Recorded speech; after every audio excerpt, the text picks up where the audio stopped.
Hi, everyone. I'm just going to give everyone a few more minutes to log on and then we'll get started.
Hey, hi, everyone. Thank you for getting on tonight. I am Jordan Novak. I am a second year medical student at RCOM and I'm part of the program committee. And tonight the talk is about audition rotations and it's just a panel to talk with some MS4s about what they did during their what they did applying for auditions and what to expect and any other strategies they have. I'm gonna let them introduce themselves and then we can get started with a few questions that we have.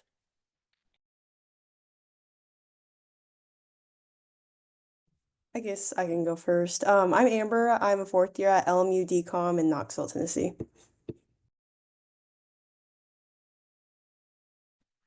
Hey, I'm Erin. I'm a fourth year med student at University of New England up in Maine. And my name's Jermaine. I'm a fourth year med student at TCOM in Fort Worth. You guys want to start out just kind of talking about your guys' experience with audition rotations and how that went for you guys and applying and everything, and then we can get into questions.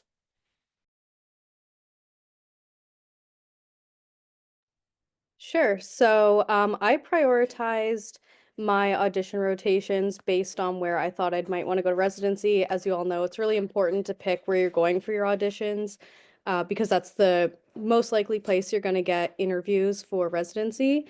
So my advice would be to apply very early, come up with maybe like a list of your top, 5 to 10 programs, find out when they open their applications for auditions and have all of your paperwork set up to go for day one, because chances are earlier is the better. So I prioritized based on the locations I wanted, the programs I might have connections at, and where I thought I ultimately might want to end up for residency. So that's how I went about it.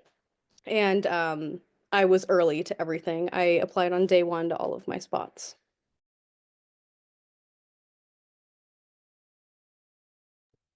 For me, I had done it based off location. So I wanted to stay in the South, but I didn't want to be in Florida. So I kind of just did it based off that and what I heard from previous fourth years. For me, just knowing that I really wanted to work at a blue collar program that really worked me hard, had a lot of trauma. So I kind of did it based off that. Same as Aaron, I did it pretty early. I was emailing PCs pretty early on just to know when exactly they're actually going to release their dates, if you even go through VSLO or you just email them. So for me, I also am married, so I had to consider that into if I wanted to be in a big city and if I what else I knew about the programs. Kind of like Aaron and Amber already mentioned, when I was choosing where I wanted to apply, I base it a little bit on connections that I had. So people that I knew at other programs that wouldn't necessarily be a shoe-in for me, but would be at least like a bit of a home base because I knew a resident there, I knew a program director there, or I knew an attending there. So for me, it was a lot easier to feel a little bit more at home when I knew at least one person there. And then also, like Amber, I'm also married. So where my significant other wanted to end up, I know she didn't want to be in the middle of nowhere. So that kind of ruled out a whole bunch of the, more rural DO programs. But the other consideration is that, when I was setting up my auditions, is that it's entirely a crapshoot. Like, you're going to have everything set up. It's going to be amazing. You're like, oh, my schedule's perfect. I love it.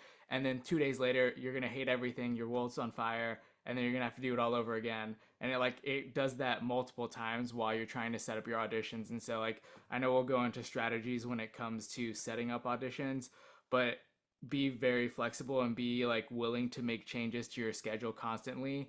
And then, like they mentioned, you really do need to be applying day one and then reaching out in advance to figure out when those applications open. Because I know, for example, like PCOM last year, they said it opened up in April, but it actually opened up in March, and they had a typo on their website, but it was different on somewhere else that they had it, and that was a whole freaking nightmare. And so that changed everything for a lot of people.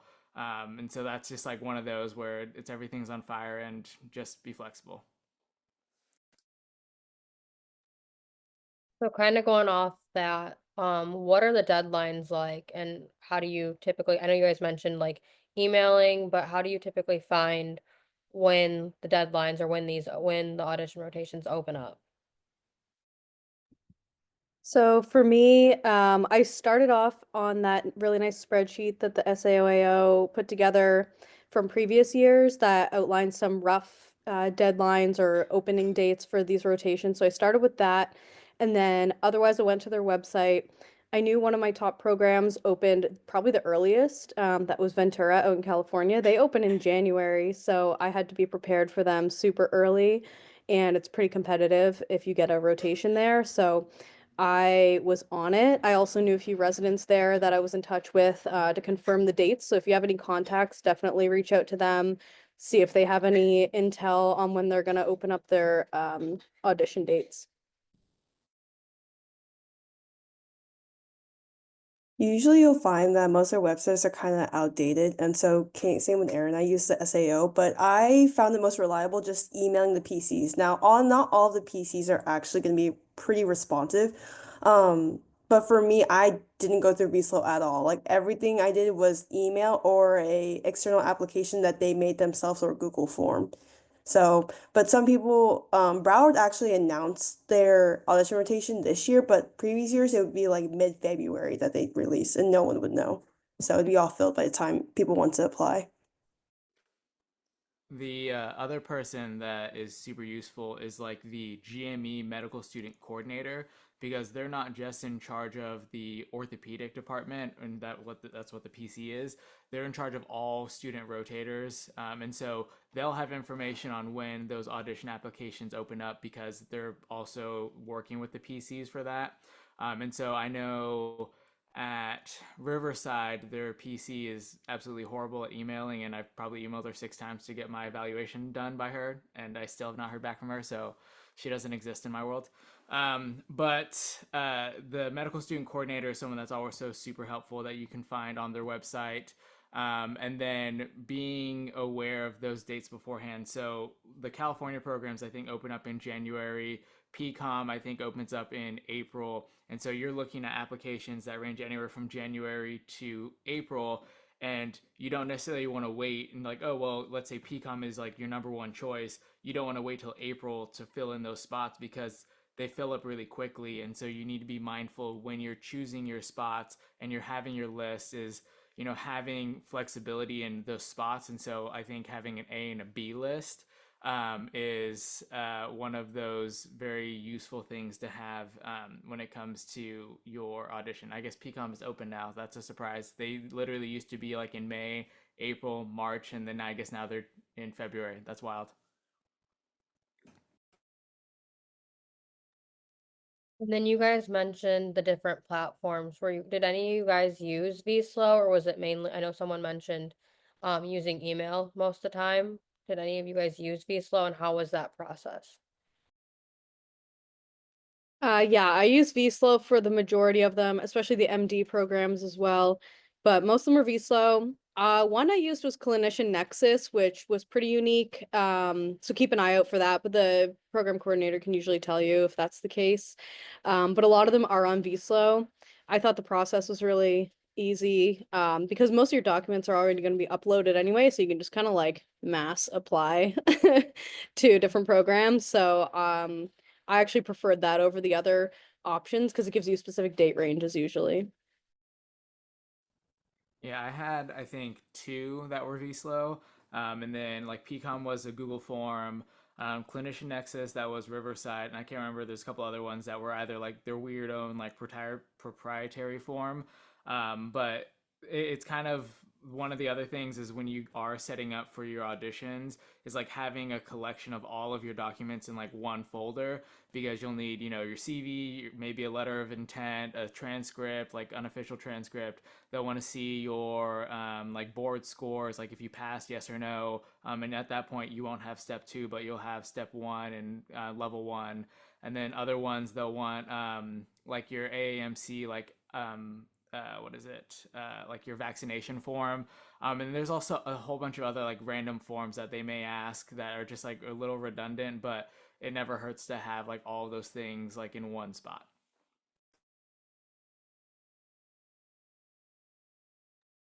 Were there any technical issues with any of those platforms or emailing? Was there any problems that you guys had? And is there any way to like avoid any of those problems you had?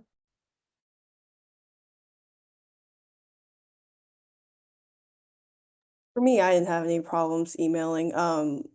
Like I said, I didn't go through Reslo at all or Clinician Nexus, none of those. Like everything I did, they were just like, email me these documents by this date and you're good. And they just confirm and I'm all set. So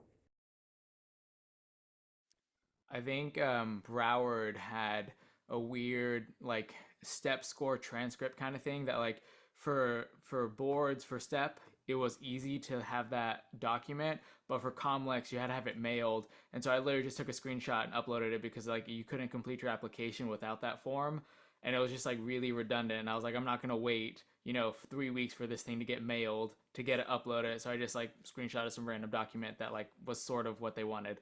And then I think the other thing that we want to kind of talk about is when you do your forms, you don't just do it for the application. You'll do it again another time, and sometimes even a third time. Like when you actually before you start your auditions, they'll have you do like onboarding documentation, and it ends up being a lot of those similar documents. So like having those documents prepared and in one spot makes it easier when you have to do it a subsequent time.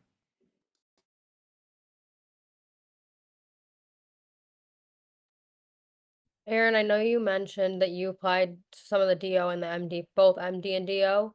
Was there any like, do you know if there was any special considerations more for the MDs at those MD programs? And then do you have any advice about applying, wanting to go both MD and DO? Yeah, my main thing with the MD is that if you are considering some MD programs is to put them earlier in your cycle. It's a bit of a balance.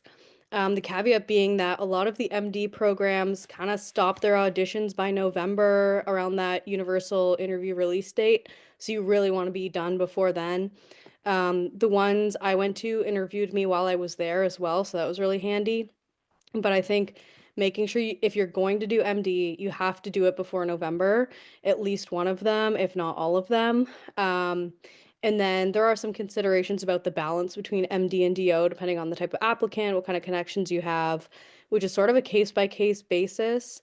So really prioritize the DO programs if you want to increase your success rate of matching and just kind of weigh your risk tolerance, especially if you're dual applying or not.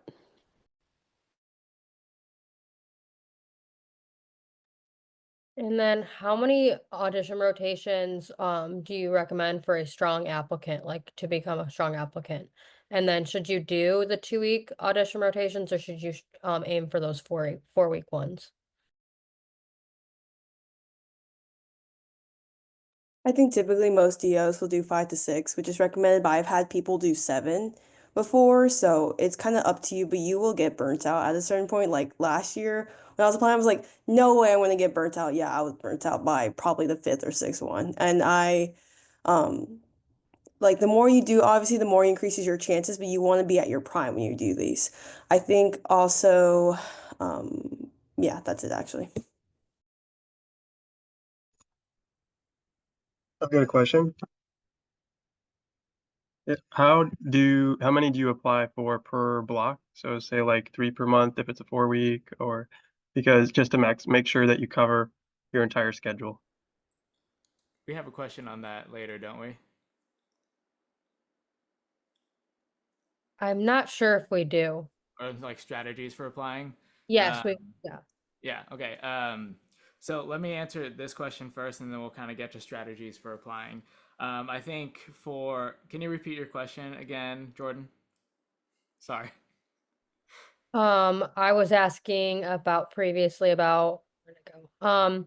About how many auditions rotations you recommend, and then should you do a 2-week one? Should you fit 2-week ones in there, or should you do the mainly strive for the 4-week ones? Yeah. So I did one 2 week audition and then I like had another orthopedic elective interspersed. And I think it kind of depends on the program that if it's like going to be a valuable 2 weeks. I did my 2 weeks at Riverside and it like that's very much so a workhorse program that like loves to see how hard you're, able to work. I think I did like I think I did 3 call shifts over those 2 weeks, and I even did a call shift on my last Friday that I was there. And like the when the Chiefs called me crazy because I did that, but I was like, dude, I'm here for 2 weeks. I don't have the luxury of like dilly dallying around. And so like that was a very good rotation. Like I remember after the like I had an exit interview with their program director, and he's like, dude, I heard a lot of good things about you, da da da da, and like show that like it was talked about that I worked really hard and that I was like really on my feet and on my game. But it was also my fourth audition rotation, and so I think it would be not a great option if you're doing it as your first or second because like you're still trying to figure out like how you can be helpful and how to audition. But it is something that's like not, I wouldn't shy away from it if you think you can make the most out of the 2 weeks. Obviously a 4 week is better than a 2 week because like you have more time to be able to show how good you are and to like kind of mesh with the residents, mesh with the attendings. But like if you have the option of doing more and like that's kind of how your schedule is going to work out, I wouldn't shy away from it necessarily.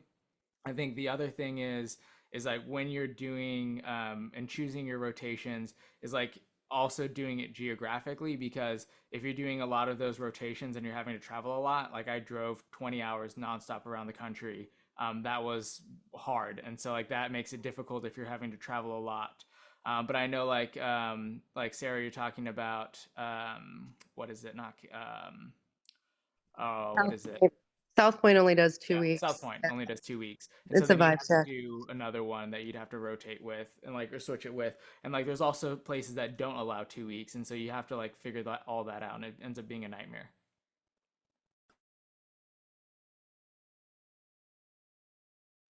And then last question before we get into strategies, was there any, do you know any common mistakes that students make when applying for these audition rotations? And then any ways to avoid them?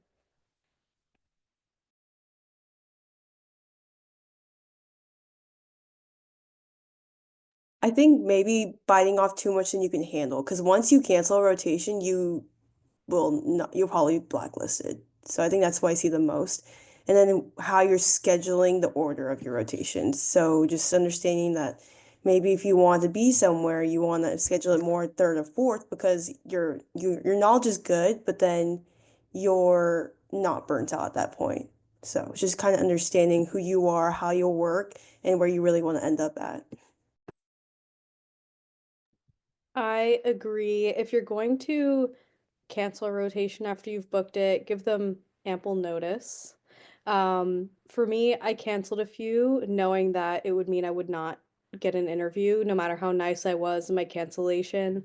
For personal reasons, I just decided to cancel some of them.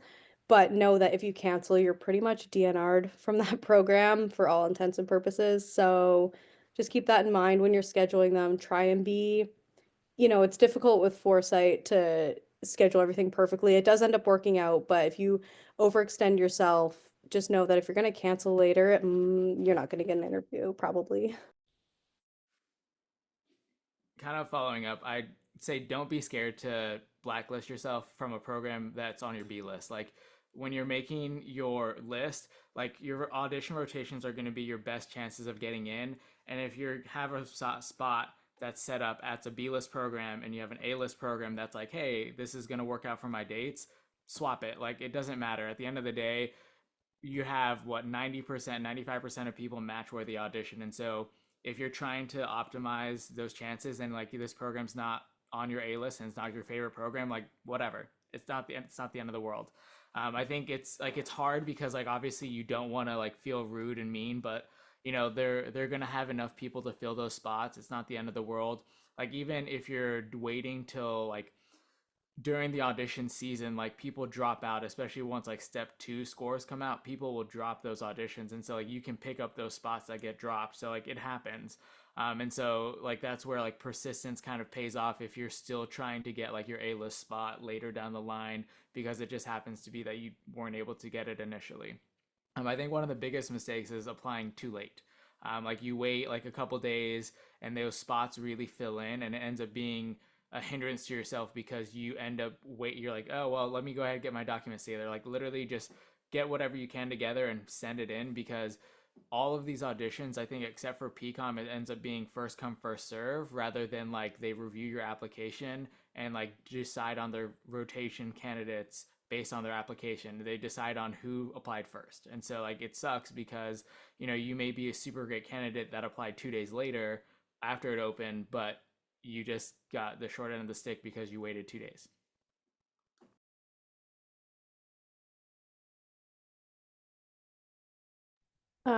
I'll address Rachel's question about, oh wait, sorry, it was not Rachel.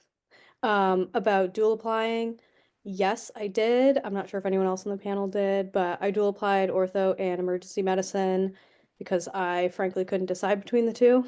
And there was a balance because for emergency medicine specifically, you have to get something called a SLO, which is a very specific letter of recommendation from a residency program. So you can't just get it from like your home emergency rotation. You have to do it at a proper program. So I ended up doing that in my August slot. And so I did ortho in July. I was ready to roll with STEP by then. August, I did emergency medicine. And then September, I did another ortho. So I kind of like sandwiched it. So I knew I had to be more competitive for ortho. So I prioritized those, but I knew I needed my other letters. So if you are considering dual applying, we can chat about that as well. I do have some questions more towards the end for more about dual applying as well. But we can get into like some of the strategies about applying. Was there anything that you guys realized was a good strategy to use for when you're applying, when setting up these rotations, and what order you should do and how you should prioritize them? So for me, like I mentioned, put the ones that you really want to go to third and fourth. So I mean, if you do like let's say one, like you start later, then put your audition rotations maybe after two of them, because then you actually have some knowledge, you know how to explain, you know how to help properly. I found it helpful to do a very trauma heavy rotation very first, because then you get an idea of how to actually manage consults, how to actually help the intern hold and to splint them, and then you get a better idea of, you get more knowledge from it and more comfortable being in the OR with them and gowning yourself. And then they don't expect that much from you. So you're learning at the same time without being judged too hard.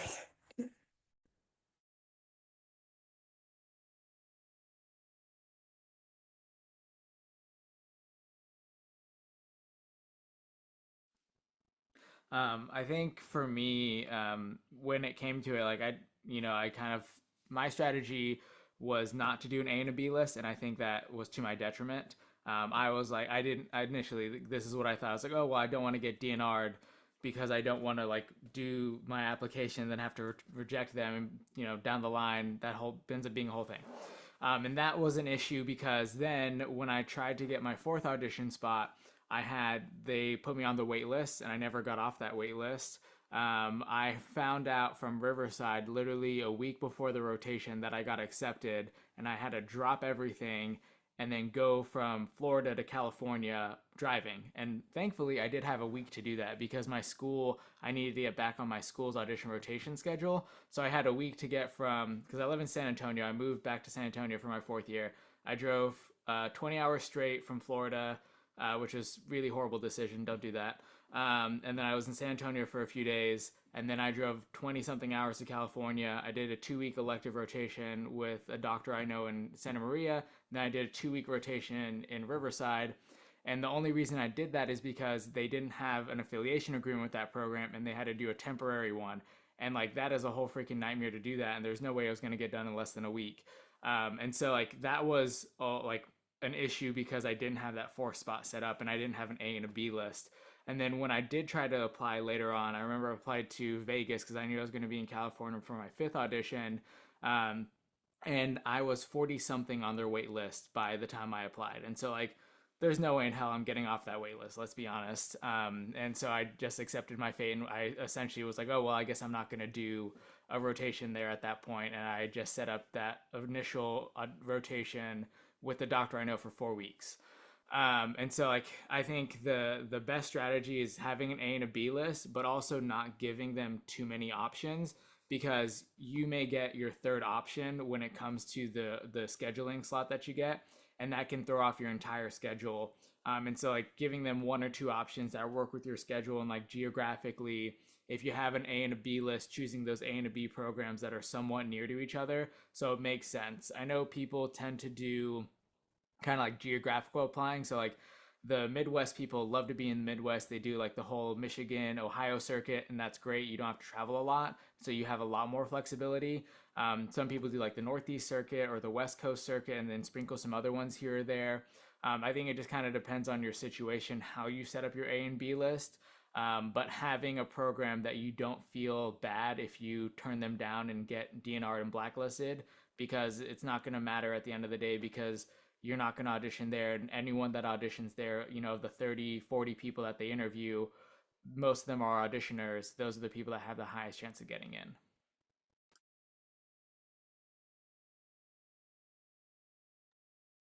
It looks like there's a question in the chat. How do you recommend scheduling time off between auditions, if possible, to give yourself enough time to properly fill out and submit your ERAS? Typically you're not gonna have time off between rotations, especially early on. You're gonna try and cram as much in as possible between July and November. You're gonna have to just work on it after work and on your days off. I was getting off pretty early on one of my rotations, and I would just go to a patio, have a beer, and work on my application after work, and that's how I did it. And I don't know, it kind of depends on your time management skills, but I wouldn't recommend taking time off to complete your application. I think you just got to squeeze it in. So to kind of explain also the structure of most rotations, so if you're doing 4 weeks, usually most rotations will give you a week with different subspecialties or different services. So maybe 1 week you're on trauma and you're slammed, but then you'll be on another week and it's elective, like foot and ankle. And so you're done with surgeries earlier and you can have time to do it after then. Sometimes you're not on call during the weekend, so you can use your weekends then. And then you may not have rotations where I had like let's say in Franciscan is a slower rotation. You get 2 weeks with two different doctors. And usually they were done sometimes by like 3 or 2, and they just let you off. And so I had so much time to fill in that too. It really depends per rotation, per program. So you will have time. But since my school or my ortho rotations was off schedule, my school, I would just use throwaway rotations, or I knew preceptors I wouldn't care if I was there and just filled it in. It would be at whatever place I was and just stay there for an extra week or go home and just fill it out then. So there are ways around it. But I've also seen people take maybe their EM rotation or elective rotation, throw it in the middle and just do all their application stuff. Yeah, the only break I had during auditions was that 1 week I had to get from Florida to California, which I did not work on my application at all. I think at that point I had already submitted it because it was whatever. I was Broward is when I had to submit my application, and then I had a winter break, which was mandatory by my school. Like they didn't let me do another audition then, which honestly is probably a blessing in disguise because when I rotated in January, I felt a little bit better about starting my last audition. But I think the big thing is you will have time during your rotations. I think if you schedule the audition rotation, that's a little bit easier, kind of like Amber was saying. Like Broward is a very trauma heavy program. Mercy is very trauma heavy. You're working, 80 plus hours a week on trauma. You're on call, and like those are, a little bit more difficult. So probably not. Like I did my whole ERS application when I was at Broward, so I was quite tired because it was very trauma heavy. But like you just have to do it, and then I think if you can just like slowly work on like making those like essays. It's like 10 essays about your most meaningful experiences and your personal statement. Like by that point you'll probably have a draft of your personal statement from doing it for audition rotations. Like you just need to brush it up and like polish it a little bit more. So it's not that hard. It's not like your medical school application. I think is a little bit harder because you may not have that stuff ready. But it's not that hard to like put it together. You just kind of have to piecemeal it and do it when you have time.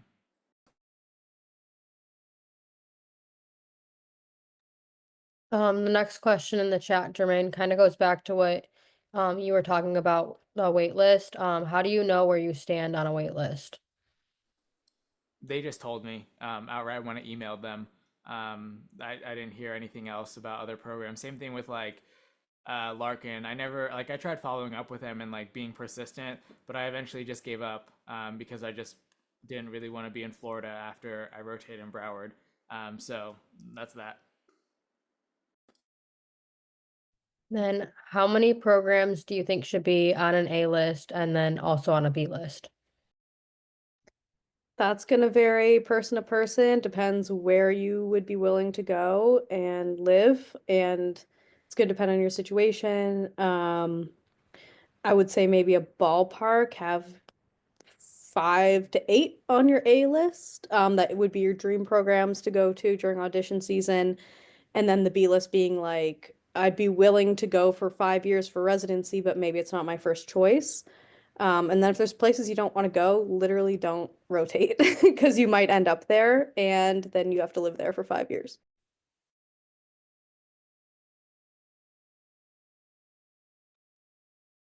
And then next question in the chat, is it worthwhile to submit these audition apps with just good enough answers as opposed to perfecting these responses at the cost of losing potential days of trying to secure a spot? They honestly probably don't really read your audition application. It's like a formality for them, to be honest. Like I can remember the only people that mentioned anything about my audition rotation application was like ones that end up being like a hassle to get it set up. Everybody else, it was like, cool, you sent it in. Good news. I think the only time it mattered was when I applied for a scholarship at Ventura. They have an underrepresented in ortho/medicine scholarship. So I actually really thought about my answers for that one. But other than that, I didn't really put too much weight into it.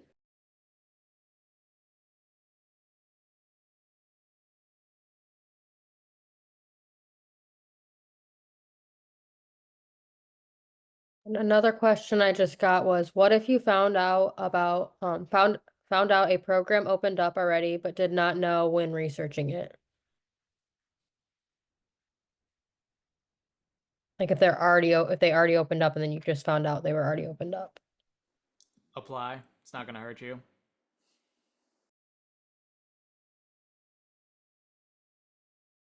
And what should you do if a program offers a set rotation dates that are a week or two off from the normal 4 week rotation schedule? Most of 4 week rotation schedule most programs are on. Like if the dates are a little off.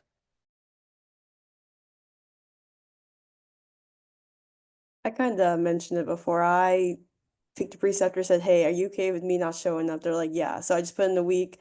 Well, my school at least allowed me to split into 1 to 3 weeks or 2 versus 2 weeks. So I just used those and then I finished it off after I was done with audition rotations. So, like I said, I just picked preceptors that really didn't care if I was there or not, and I just didn't show up and I used that time for other stuff. I think as much as possible, try not to leave too many gaps between your schedule because there are certain programs that like don't let you go off schedule at all, and it can be really difficult because you don't know until like after the matter that they're really like stringent about their schedule. And so it's harder to do that. And some programs, like they won't let you do like 3 week or 4 week rotations, like they say that, and then like you get there and they do somehow, and you just never know. It's like, again, it's case by case, so you have to kind of be willing to like be flexible. But if you leave too many gaps in your schedule, like one, for me, my school would never let me do that, but two, like it becomes an issue because then you don't get to optimize as much time with those programs because you're there 1 week or you're there 3 weeks and you're there 2 weeks at another place. And then how many auditions do you recommend applying for per month to ensure a rotation every month? Um, I first came up with my list of programs, and then I had just literally a piece of paper and I wrote like July, August, September, and I did a tentative schedule A and schedule B of like in July I'd be willing to go here, here if I went here, here in August, and it's really just like a puzzle that works itself out. But I would say two, max three, because you're gonna get yourself in a situation. However, if you have something scheduled in July and then you get another program offering you July, but you said July or September for them, you could always reach out and say, "Hey, can I do it in September instead?" And just try and work with the program coordinator. Usually they're pretty good at working that stuff out. But don't go overboard because you're going to end up getting yourself in a tangle. So maybe two or three. I'd probably do too. I think it's a little easier that way, especially when you're trying to like coordinate travel. And then also if you're trying, like Aaron was saying, not trying to get caught up with like the tangle of being all over the place.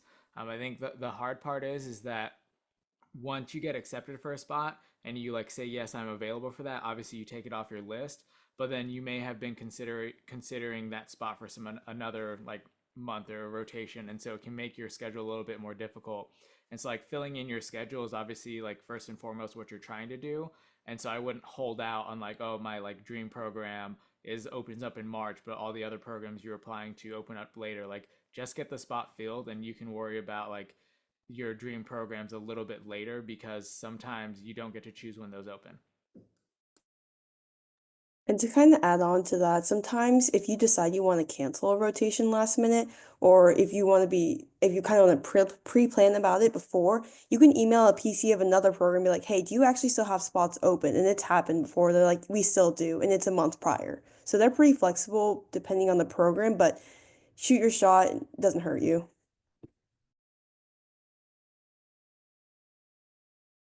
Then another question I got was, is it frowned upon to apply to multiple dates for the same program on VSLO, such as applying to program A in July, then rank August 2nd, and then September 3rd, etc. Does it maximize our chances on receiving a rotation and show the program that it's a high choice for us?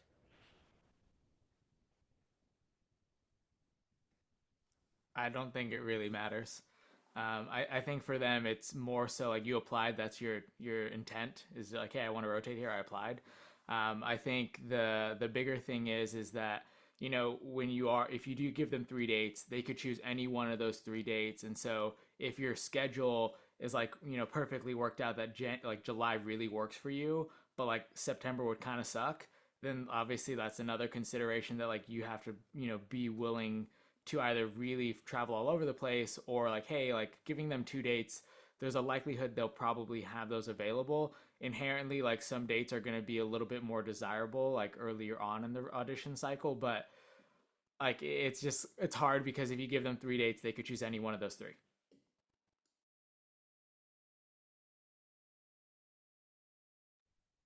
And then another question I just got was, if we couldn't get a spot in an in-person audition, do you think it's worth it to do an online one? No.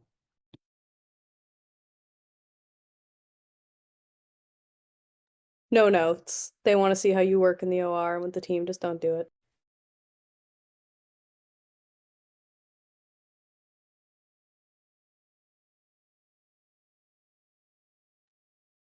And then, so we've been talking about like different programs and where we want to go. I know you guys mentioned like location, and specifically where we want to end up for the 4 years. Is there any other things you should decide, like to help you decide what programs you should apply to?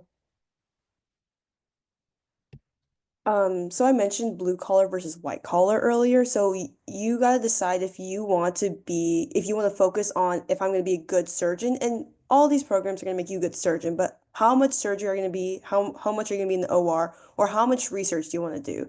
So for example, like I looked at Houston Methodist, very white collar program, very academic. They literally are in the OR, right? But they actually have so much time.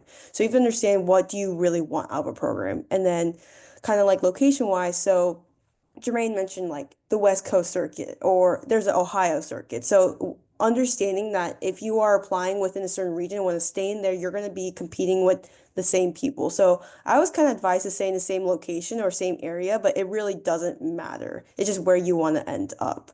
And then other things to look at is like how many residents are they taking, obviously, right? And like what are their strengths and specialties? So like, are you really interested in spine? Are you really interested in oncology? And so things like that, kind of start thinking about too.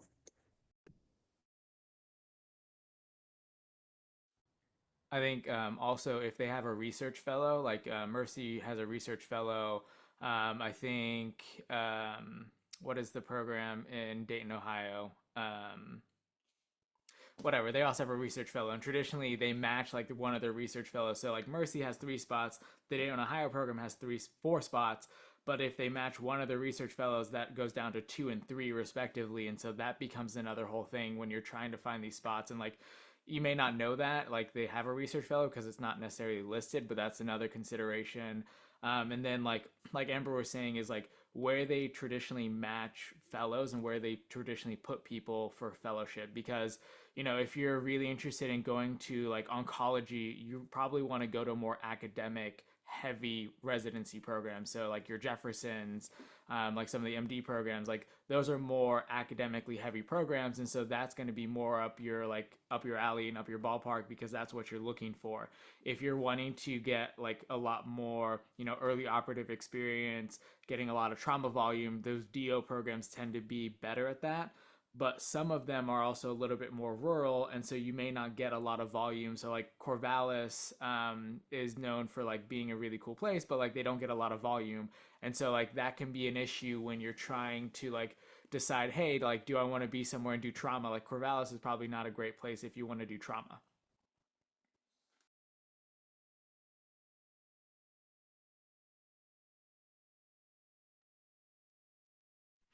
I had a question kind of going off of like applying. I know we have like you get signal places.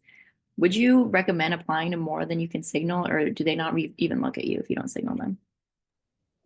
Just apply to 30 programs, because if you don't signal, they know you're not in their top 30, so they're not going to look. And I've had program directors tell me that, and other applicants, so just save yourself the money, to be honest. Makes sense. Thank you. I was stupid and applied for 60 and wasted money, so don't do that. It was dumb, Fair enough. but whatever.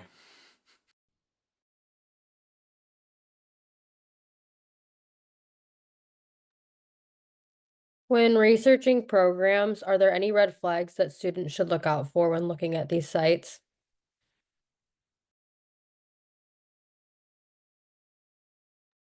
Really talk to fourth years who rotate there. Um, I mean, obviously you'll read stuff off SDN and some stuff's outdated, some stuff's not, but really talking to people who have already been there, know what it's like is the best resource because, for example, like doctors only takes 20, right? No, yeah, 20 people. And so you knowing that beforehand, they're like, oh, maybe I shouldn't do that. And then some people have said like, oh, this program's malignant. And you go there and it's like, I actually don't think so, but talking to people and knowing their personality too really helps you understand like where do I want to be at and what kind of residents do I want to work with.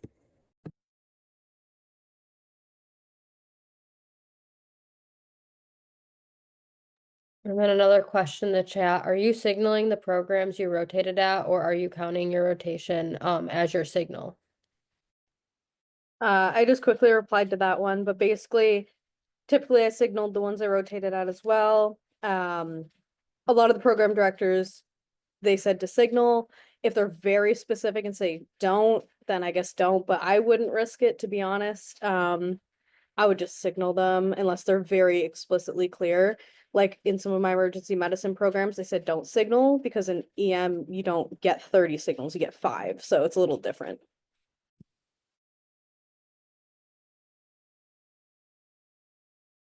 I think there's like 3 DO programs that don't like participate in the signaling. So like Mercy and I can't remember which other ones do. So like them you can't signal. But some of the programs I think got them horrible program names. York, there we go. York. I know they say they don't care about signaling, but like you have 30. Like Aaron said, it doesn't really hurt you to use one of your signals. The MD programs like maybe it helps you. I think it just you never know because it depends on the type of applicant they're looking for and like what you're kind of bringing to the table if they would even consider you. But even then, like a DO applicant applying to MD programs, it can be a little difficult and a little bit more nuanced if you're trying to get into those programs.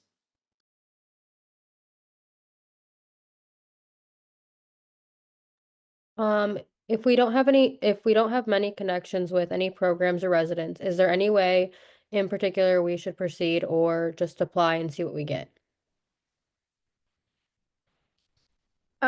I think Jermaine had mentioned it earlier. A lot of them are first come, first serve. So if you have your application in early, you will likely get a rotation, and then your goal there is to make connections while you're in there in person, be part of the team, be competitive, the best applicant they've ever seen as much as you can to your ability, and just be someone that they would want to work with. And then you will have connections, and these residents will reach out to you later in the year and check up on you.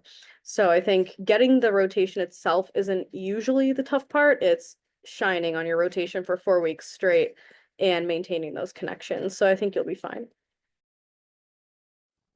Yeah, like Sarah mentioned, going to the conferences, you can meet some of the residents or the program directors and people that are associated with the program, and that can help you. There's other programs that I literally just DM'd a resident and then got in contact with them and like talked to them on the phone for an hour. And like that's an easy way. Or I knew fourth years at the time or like people that had already matched, and I got in contact with them and asked them for connections. You never know who's going to set you up with someone, and you never know who's going to help you when it comes to that. So like having seniors and more peers that you can talk to be part of your network is honestly invaluable when it comes to it. And then if you don't have those, honestly, a nice DM is never going to hurt you. Then another question we just got was, what do you think about applying to programs that don't participate in the match or programs that just opened up?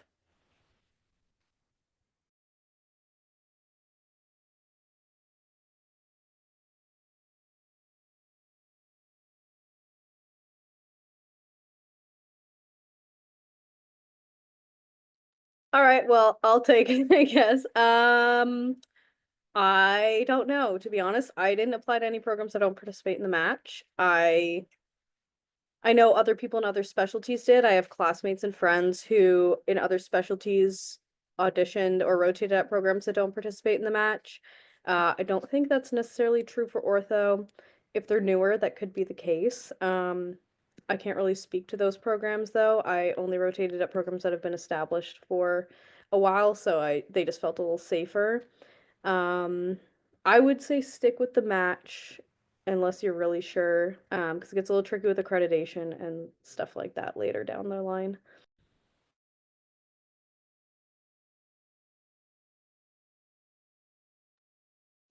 Aaron, I kind of wanted to go back to dual applying. Can you tell us about your experience with that and how you were able to balance both applying to emergency medicine and also ortho, and how you went about scheduling your rotations for that? Sure. So I decided to dual apply in, I think it was April of last year. I'd been thinking about it for a while.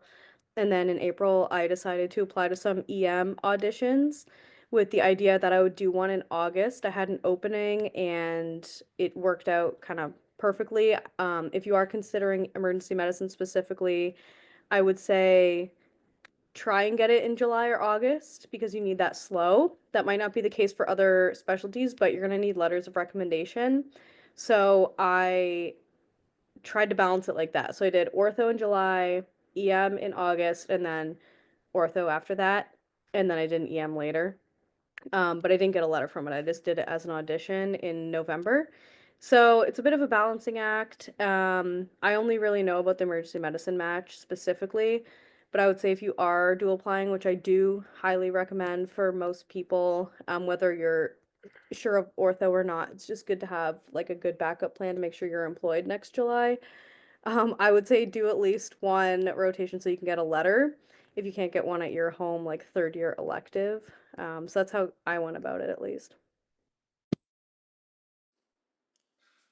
So I did not dual apply, and I think it is unfortunately getting to the point where like it's kind of dumb not to. And unfortunately, the match is just getting harder and harder. Like the match rate for DOs is creeping down below 40%. Probably in the next 2 years will be below 40%. So the hard part about it is that, like Aaron says, you want a job at the end of the day. And then also programs only have so many research fellow spots. And so if you go unmatched, getting into a spot is just like a nightmare, and it's also super difficult, and it just like makes it harder and harder. And it's not that it's not possible, but like the reality is that it's just getting more and more difficult. And so like being willing to like consider other specialties, especially during your third year clerkships, is gonna help you.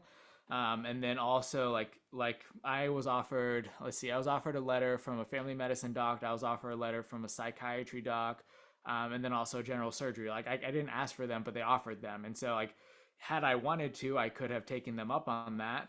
But I think it probably wouldn't have been a bad idea, especially if I was, hindsight being 2020, considering really dual applying, because it's only going to get harder, unfortunately, and like even doing a research year isn't going to guarantee you a spot either. And then another question I just got, Aaron, did the programs you dual applied to, did they know that you were dual applying? And if so, do you think that negatively, um, there was any negative association between you dual applying? Um, so I kept it quiet for the most part. I didn't volunteer the information, but if it came up, I was candid about it because I mean, why lie? I mean, that's a bad look. I would say it was more of an issue for like emergency medicine programs. I was a little nervous about them knowing I was applying ortho because obviously it's more competitive. The other way around, they're not gonna care as much because they know it's competitive. Like ortho didn't care if I was applying emergency medicine.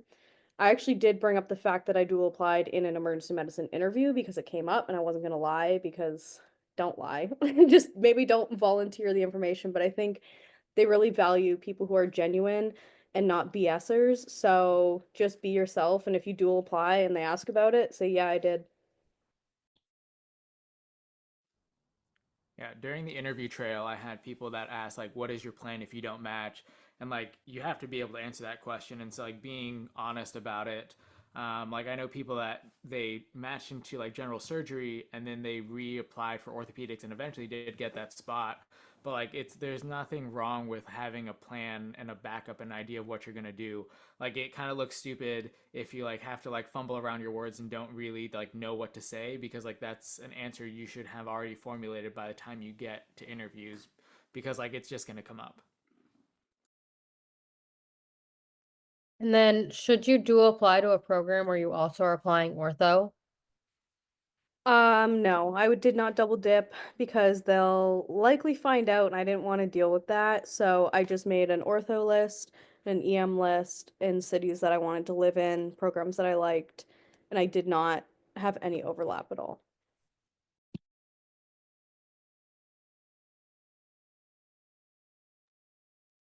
And what's your opinion on dual applying to a transitional year programs, or do you recommend applying to a specific specialty? Um, I think it depends on the person. You have to be willing to accept that you're not going to get ortho if you're going to dual apply. So if you do apply to a TY year, you're going to essentially be reapplying in the match the following year. So maybe consider applying to a whole different specialty that you'd be willing to work in, whether it's surgery or emergency medicine or something totally different. Just make sure you're at peace with the outcome. I don't have any experiences with applying to a TY year, but I know some of my friends applying anesthesia or radiology, for example, applied to those. But the situation's different because they can apply those to their future residency as their intern year versus TY into ortho is a little more difficult, but it's not unheard of. I just maybe wouldn't recommend it if you can see yourself doing anything else other than ortho.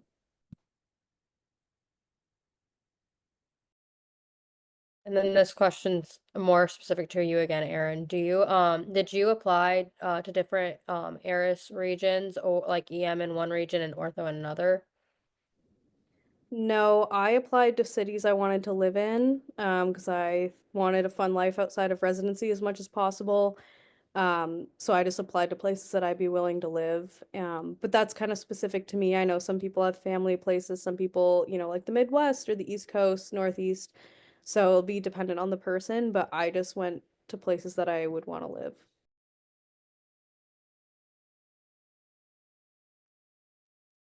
Then the next question, and I'm gonna open it up to like everyone in the chat if you guys want to just ask questions as well after this. I don't really have any more.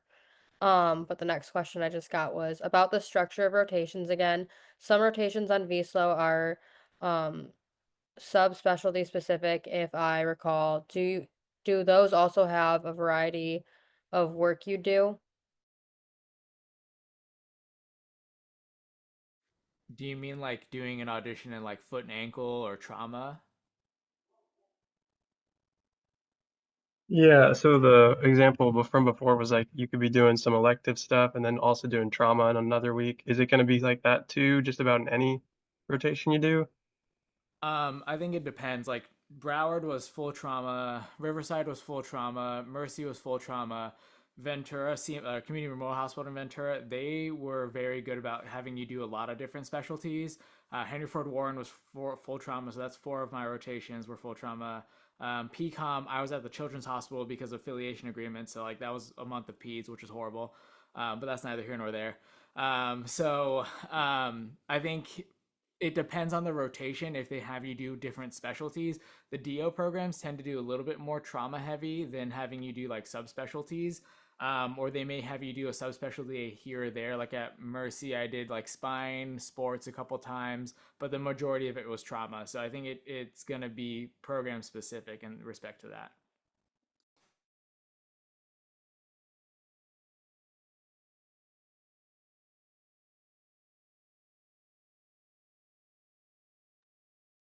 Then next question in the chat is ERAS strict about applying to a max 3 regions for the match. I've heard some people got interviews outside of the regions they're applied to, but not sure if that's true. I got interviews outside the regions I applied to. I don't think it really matters, to be honest. You can put it there, but I feel like it's not heavily as weight. I mean, they'll look at it, and if it's like Ohio, then yes, do it. But if it's, and maybe Texas too, but most times they don't really care. I literally did all my auditions around the entire country, so I did not do any regional like application. So that was not part of my ERAS. Same. I rotated everywhere and on ERAS, if you click regions, you have to explain why, and I didn't want to do the extra work, to be honest, because I didn't know why. I just wanted to go there. So I don't know if it factored at all where I got interviews, but if you really want to go somewhere, I mean, if you have family ties and all that, I would highlight it. It can't hurt you, but you can also click no preference.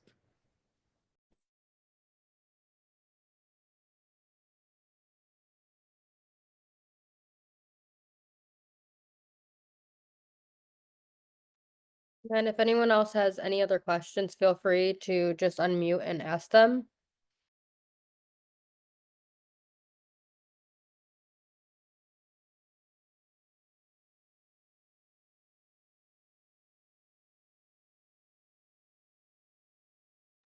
I think for me, one piece of advice I wish I had gotten was just don't do not expect everything to work out perfectly because you're going to be going to these audition rotations. You're going to get you're going to get canceled. Some things are going to happen. You're going to have to adjust your schedule. Airbnbs get canceled.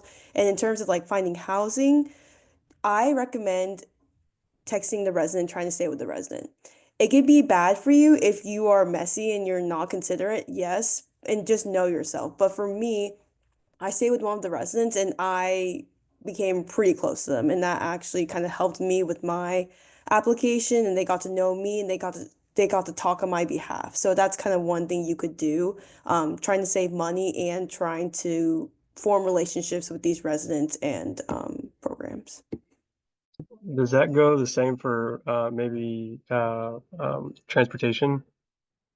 Do you carpool with the resident or It depends. I mean, some places you have to go others, but it depends on the resident if they're cool with it. Um, I didn't because usually I was there earlier than they were. So, and plus you don't know when you leave. Yeah, definitely have your own transportation. I was always there earlier than the residents. The only time I carpooled was when I lived with one and we were both on call together, so we would just go back and forth between home and the hospital together, but that was about it. I do recommend having a car or knowing if you need a car, but most times I recommend having a car there because you're gonna possibly going to different sites. So like Jersey and Jersey City, Rutgers, Barnabas, the Barnabas location is 45 minutes from the actual Jersey City location. So you need a car. A lot of other places do have external rotations that you're gonna have to drive around, and it just makes your life so much easier. Plus, you're gonna have to travel in general. The only rotation that I feel like I had a friend or co-rotator, she didn't have a car at Broward because you're only at Broward, Maine. But everywhere else, I feel like you kind of have to have a car because you could be at multiple different sites. You may go to Journal Club, you may go to other events with the residents. And I mean, not that you couldn't get an Uber for a Journal Club, but like that's another consideration. And anytime her and I would need to go those things, she would pick up a ride with me, which was fine. But like again, you never know what kind of relationships you're going to have with like co-rotators and if they're going to be cool like scooping you up. Side note, go to all the things you're invited to, even if you're tired. And Journal Club's fun because you usually get fancy food at a fun restaurant and free drinks. Just, behave yourselves, but go to everything.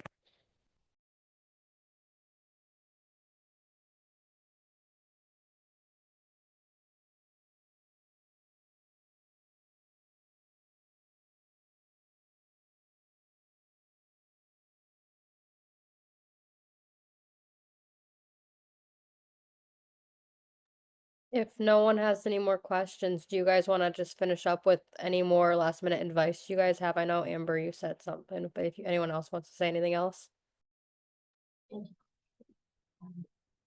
I've got one more question, sorry. Go ahead. Yeah, about I was advised by a faculty member at school that it's a good idea to make the easier rotations towards the beginning of the year so they get harder. What do you think about that? Does it matter that much? I did my hardest one first. Mercy, I think one week I worked over 100 hours, which was horrendous, but whatever. And I did that one first, and I feel like it ends up being baptism by fire, but like then nothing can phase you. And I think, at the end of the day, you prioritize like number three and number four. and number 5 maybe are going to be like your strongest rotations. And so like you're going to feel the freshest, you're going to be the most knowledgeable, you're going to be the most helpful. And so having those as like your like top choice programs is going to be better for you than like trying to do an easier rotation later on, because like also you never know which program is going to be easier for a rotation unless you like specifically talk to people that rotated there. Like I knew that Mercy was going to be hard, but I never knew like I was going to be working 100 hours in a week, which like it takes its toll on you.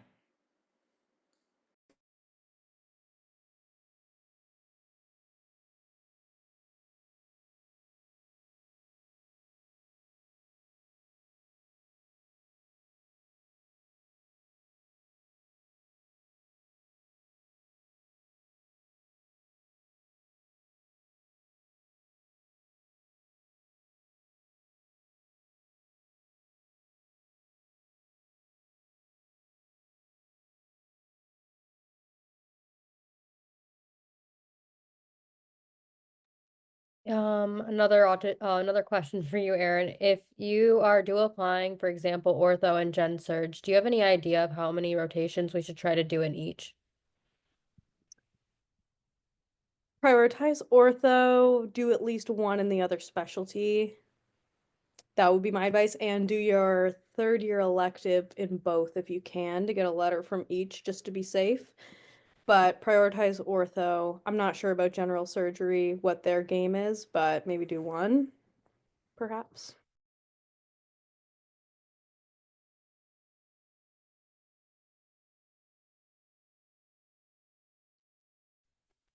I have a question.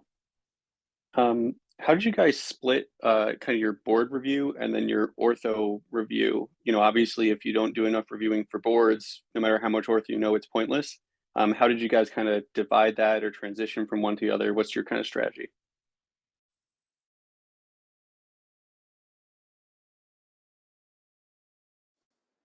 I did not touch orthopedics at all during board studying season. It just wasn't worth it. Like they're gonna care more about your step score than they care about how much ortho you come in knowledge wise, like on day one. Like be teachable when you rotate, be like someone that's willing to learn and willing to like pick up on like your mistakes and things and gaps that you have. But like, they honestly aren't gonna care on your first audition, like if you're the smartest guy in the room, if you're an asshole. Yeah, that's fair. Just be helpful. You can cram ortho the night before a case. To be honest, you can do it even when you're updating the list in the morning, just but you can't make up for a 220 on step. So don't even bother. If you want to do anything, just look at x-rays and practice your reads, but it's gonna go over your head until you see it in person anyway in the operating room. So just focus on boards till you get there. And the thing they'll expect the most from you is anatomy. So someone used ortho bullets, like it just tells you, um, like, hey, look for these whenever you're doing these procedures. But another good app is the AOA approaches, surgical approaches. So that will actually tell you base by base, like, hey, while you're doing this and starting to go in there, this thing will be here, and it gives you diagrams too. But they're gonna ask you, they're literally straight up during the OR, they'll be like, what's this? And then they're just gonna ask you that anything related to it, sometimes a pocket pimp, and they just go off. But not everyone pimps you as hard as you think you'll be pimped. Just really depends. Okay, thank you.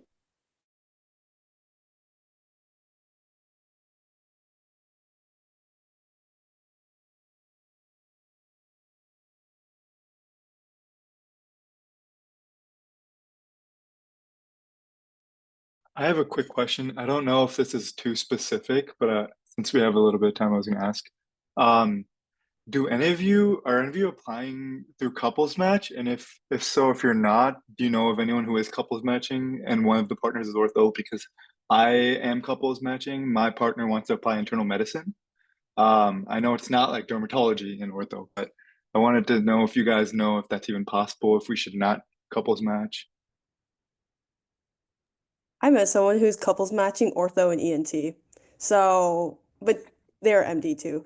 But it's definitely doable with IM, but she or he is probably going to go where you're gonna go.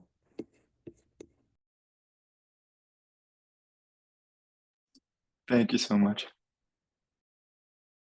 Sorry, it wasn't much, but threw it out there.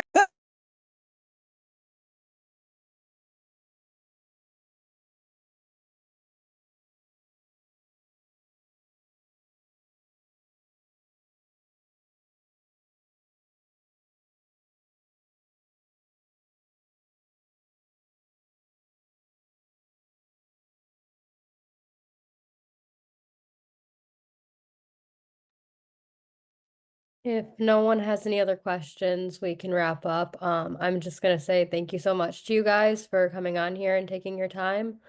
Really appreciate you guys, giving us advice. Yeah, we put